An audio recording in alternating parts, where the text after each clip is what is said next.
Welcome to this very long 4-hour course on psychopathology, child psychopathology. I'm Sammy and I'm doing your introduction here at London Bridge. So it is a 4-hour course, but it's very packed. And there is a lot of additional reading and extra videos and things like that you can go off to look at if that's something that interests you. It's a broad topic. So I have to admit, in 20 years plus, actually, a bit more than 20 years of working in early years, psychopathology or child psychopathology was actually not a term that I was really that familiar with or had ever taught or even thought that I'd studied. So when it came to putting together this course, it was quite interesting for me to research. And then suddenly I understood, well, actually, these are not new things for me. It's just this terminology that's new for me. So child psychopathology is actually the study of abnormal cognition. And I thought it was useful actually to break that down a little bit further. Psycho is obviously of the mind or mental attributes. And pathology, I just looked up a little definition for you for this introduction. And it's actually the study and diagnosis of disease. And it's described, pathology is described as the bridge between science and medicine. He says, sat under London Bridge.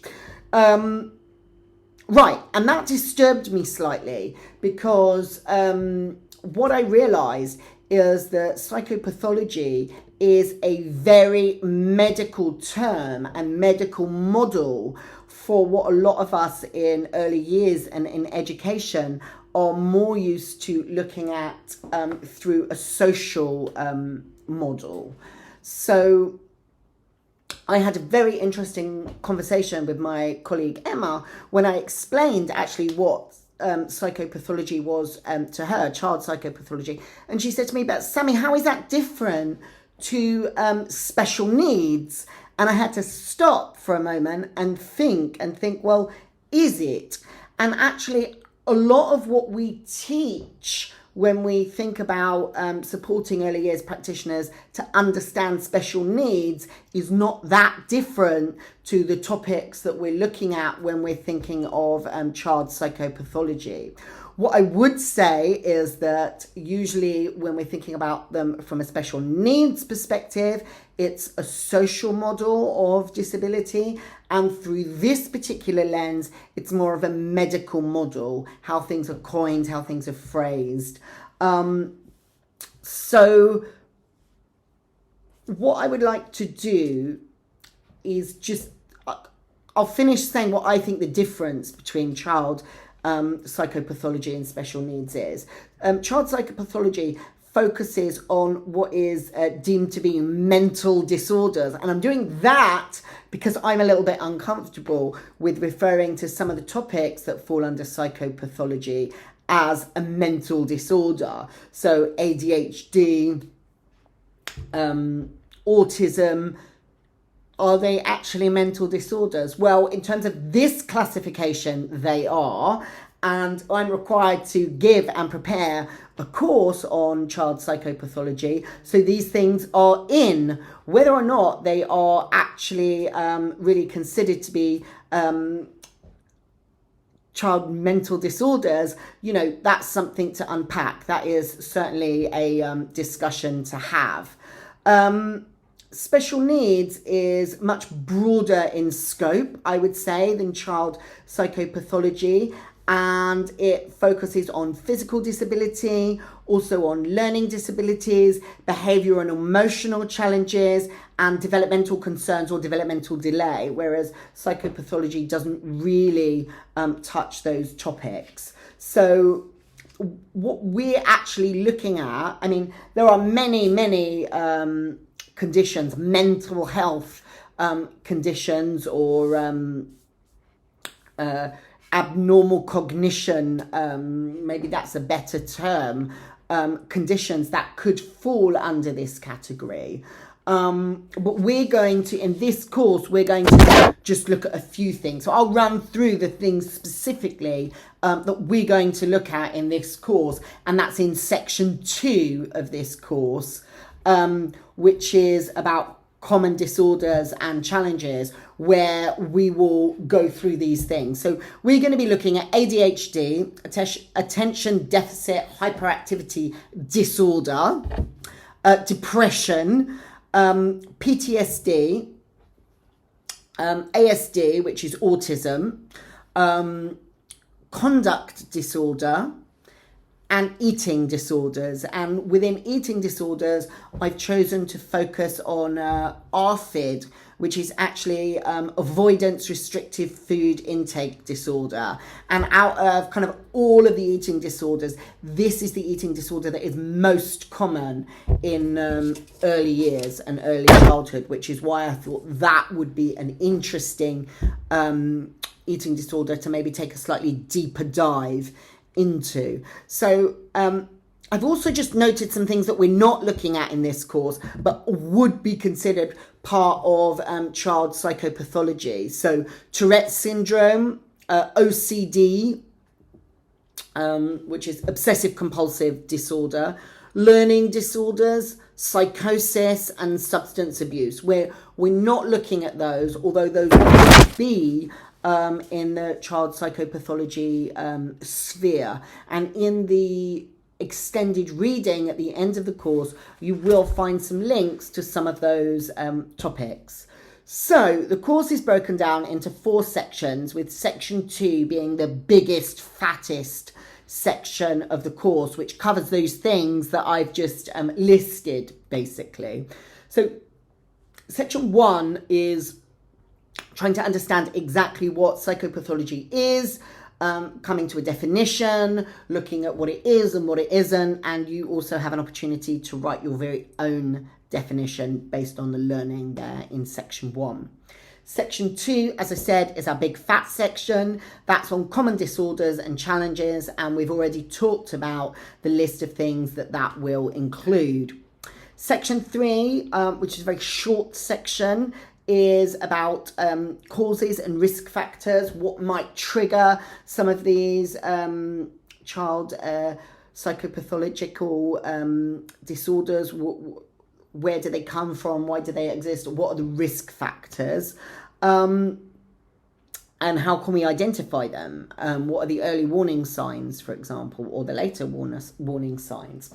And then section 4 is not tiny, but not fat.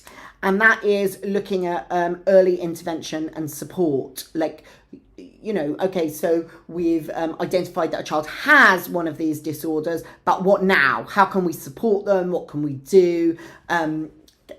What therapies are available? What treatments are available? What does that look like? And within section 4, we've also provided a nice chunky case study to demonstrate how one of the disorders might manifest and what you could do and how you could support that within an early years setting. And there's a quiz that goes along with that case study. And what I would advise you to do when you do the quiz, do look at, we've spent a lot of time saying why the right answers are the right answers for those quizzes. So do take time to read the rationale behind the right answer, as well as looking at what the right answer is. And also what we've done in section 4 is we've said, okay, what are the organisations that you as early years practitioners or parents can go to for support with these kind of disorders? What associations are available? What support groups are available? What websites? And we've pulled together some of those. And actually one of your tasks in section 4, there's a forum, and you get an opportunity to go onto that forum and share your own knowledge and research about other support groups. For example, we haven't included any Facebook groups on that support section, but you probably know loads of Facebook groups that could support with things like autism and eating disorders and things like that. So it's your opportunity to post those on your group forum and on the course forum, and to write a little bit more about them, and also to comment on other people's posts. So one of the interactive elements of this course is the forums. There are quite a few forums for you to have a go at. Now, when you click on a forum, it means that you can link to see what people that have done this course in the past have written about a certain subject or a certain issue. It's like a community notice board, essentially. And you can interact with those people that are doing the course with you now. And obviously, if you are posting onto the forum, which you must do in order to graduate this mini course, then those people that are coming after you in the future will be able to read the things that you've written and you've contributed onto that forum. So it means that the learning becomes wider than just what us, the course team, have included in the course content. So it's an opportunity for you to share your knowledge and your insights as well. As usual on these mini courses, there are a number of quizzes that we ask you to complete those quizzes. It shows that you have engaged and absorbed the learning from the course, and it also means that you can check your own knowledge and check that you've understood things. Once you've had a go at the quiz, you can click show solution. When you do that, the right answers for the quiz come up. And I would definitely recommend that you have a second or third attempt at those quizzes to just make sure that the learning is really secure in your mind, especially if you didn't get 100% the first time that you did it. What else do I need to tell you? At the end of the course, there's a click your grades button. It's orange. You can click that button and see your grades and just go back into anything that you missed. There's a resource section at the end of the quiz. And in that resource section, it's not really resources. It's just a repeat of all the quizzes that were in the course. And you can go ahead and have another go at those, or click the resource section to find all the quizzes in one place. You will also find interactive activities in the resource section, such as picture sliders or opportunities where you had an empty text box and you could go ahead and write something in there. So all of those things are in the resource section. When you finish the course, there's some flags that say finished. Click those flags and that takes you to a Google form. We call it the CCF, the course completion form. Fill in that form. Then we know that you've done the course.